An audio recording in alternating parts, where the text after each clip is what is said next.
दोस्तों नमस्कार।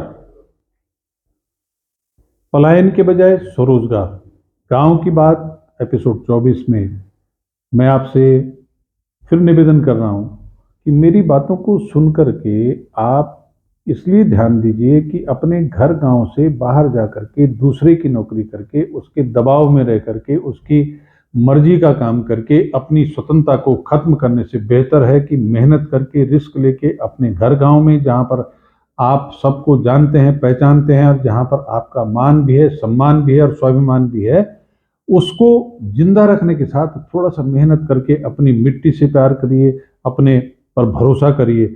और कल मैंने कृषि क्षेत्र की बात की, आज मैं बात करूंगा पशुपालन के क्षेत्र में। और मैंने कल जैसे कहा था कि कृषि के क्षेत्र में अगर आप जुड़ते हैं तो कृषि के साथ सारी चीजें हो सकती है, पशुपालन का काम भी हो सकता है। लेकिन हम ऐसा भी कर सकते हैं कि हम कई कामों में उलझने के बजाय अगर एक काम की तरफ करें तो दुग्ध उत्पादन का जो काम है, गाय पाल करके दूध बेचने का, और उसमें जो बद्री गाय का घी है, मैंने सुना कि उसकी कीमत 2,000 रुपये किलो हो गई। बद्री गाय नहीं, मैंने एक कर्नल वीआरएस लेकर के देहरादून में आए और वो गाय का दूध और भैंस दोनों का डेयरी का काम कर रहे हैं। और उसके बाद उसमें 1,800 रुपये किलो तो घी बेच रहे हैं और दूध की उनकी कीमत है, गाय के दूध की 74 रुपये लीटर और भैंस के दूध की कीमत 80 रुपये लीटर। और उसको लोग, इतना उसकी डिमांड हो गई कि वो उसको पूरा नहीं कर पा रहे हैं। लेकिन उन्होंने एक काम तो किया। डिमांड इसलिए है कि उन्होंने क्वालिटी के साथ समझौता नहीं किया। उन्होंने अपने ग्राहक को जो सेवा दी वो बेहतर सेवा दी। अब दूध की मात्रा बेहतर दी, दही की मात्रा अच्छी क्वालिटी की दी, उसमें किसी किस्म की हेरा फेरी नहीं की। और वो केवल दूध दुह करके पानी न मिलाने तक सीमित नहीं रहे, बल्कि उन्होंने अपने जो पशु हैं उनको चारे की क्वालिटी क्या देनी है ताकि उसके जो कंटेंट दूध में आए वो खराब ना हो, यहाँ तक ध्यान रखा। तो मेरा मतलब कहने का है कि अगर आप दुग्ध उत्पादन के क्षेत्र में जाते हैं, चाहे आप गाय का डेयरी बनाते हैं, चाहे भैंस की डेयरी बनाते हैं या दोनों की मिक्स बनाते हैं, तो उसमें ख्याल इस बात का रखना पड़ेगा कि आप उसकी क्वालिटी को कैसे मेंटेन करते हैं। और अगर आपने क्वालिटी मेंटेन कर दी, सर्विस बढ़िया दे दी साफ सफाई के साथ, तो आपको अच्छे दाम देने वालों की भरमार लगी हुई है। पैसा देने में, एक जमाने जब हम देखते थे कि एक सामान खरीदने में आदमी आधे घंटे से ज्यादा उसकी कीमत के अप डाउन में लगा रहता था, आज सीधा जेब में आदमी हाथ डालता है, उसको भरोसा होना चाहिए कि उसको अच्छी क्वालिटी मिल रही है, वो पैसे देता है।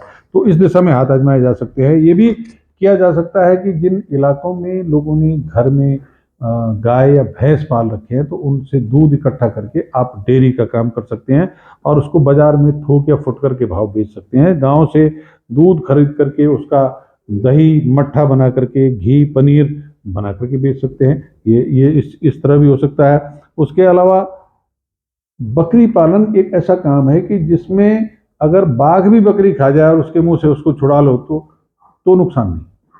केवल एक मौका आता है कि अगर सांप ने बकरी को काट दिया तो तब उस बकरी को खाने का परहेज है। उसके अलावा जिंदा बकरी हो, मरी बकरी हो, आपका पैसा जिंदा है। और उसमें हम एक जमाने देखते थे कि बकरी वाले की जेब कभी खाली नहीं रहती, मुर्गे वाले की जेब कभी खाली नहीं रहती है, ये माना जाता था।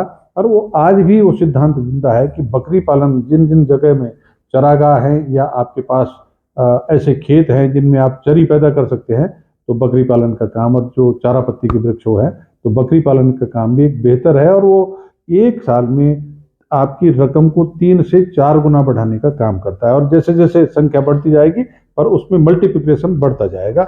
बकरी पालन के बाद जो दूसरा काम है भेड़ पालन का, भेड़ पालन का काम भी बकरी पालन जैसा है, लेकिन इसमें एक फायदा ये है कि ऊन अलग से मिल जाती है। तो भेड़ पालन का काम भी करके आप अच्छा लाभ कमाने के साथ साथ उसमें जो ऊन है उसकी कताई बुनाई का सेक्टर, एक अलग सेक्शन खोल करके उसमें अपनी इनकम को बढ़ा सकते हैं। इसके अलावा जो मुर्गी पालन का काम है, मुर्गी पालन का काम पहले देसी मुर्गी होती थी, उसके बाद जो है जो अंडे देने वाली मुर्गी हुई, उसके बाद ब्रॉयलर का जमाना आया, उसके बाद कड़कनाथ का जमाना आया और अब एक क्रॉयलर का जमाना और आ गया। तो कई वैरायटीज आ गई हैं और उनमें आपको देखना ही होता है कि आपके पास जगह कितनी है, आपके पास गुंजाइश कितनी है, आपके पास संसाधन कितने हैं और आपकी डिमांड कितनी है।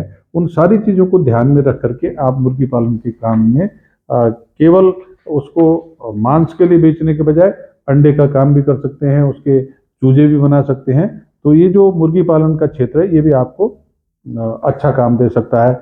उसके अलावा मत्स्य पालन का काम है, कच्चे या पक्के तालाब बना करके या ठहरे पानी में या बहते पानी में मछली पालन का काम, और उसमें जब 1200 रुपये किलो की मछली तक का जो है कि, और जो पर्वतीय क्षेत्र में ठंडे इलाकों में, तो जो ऊंचाई वाले इलाके हैं, मेरे ब्लॉक में डांग गांव के एक चौहान जी हैं, उन्होंने लगभग 5000 फीट की हाइट पर वो मछली पालन का काम कर रखा है और उनकी मछली 1200 रुपये किलो जाती है। तो ये सेक्टर हैं जिनमें आप अपना काम करके अपने लिए रोजगार के अवसर पैदा करके और अपने को नौकरी करने के बजाय मालिक बन करके बेहतर तरीके से अपनी इनकम करके अपने परिवार का भरण पोषण कर सकते हैं। तो आइए इस दशा में हाथ आजमाने के लिए अपने को तैयार कीजिए और ये कोशिश कीजिए कि जैसे और लोग जो घर से बाहर न जा करके उन्होंने कोई ना कोई ऐसा काम किया कि वो आज अच्छी स्थिति में लोग हैं, और उसके बाद अपने गांव से देहरादून आकर जमीन भी वही खरीद रहे जो गांव में रहे।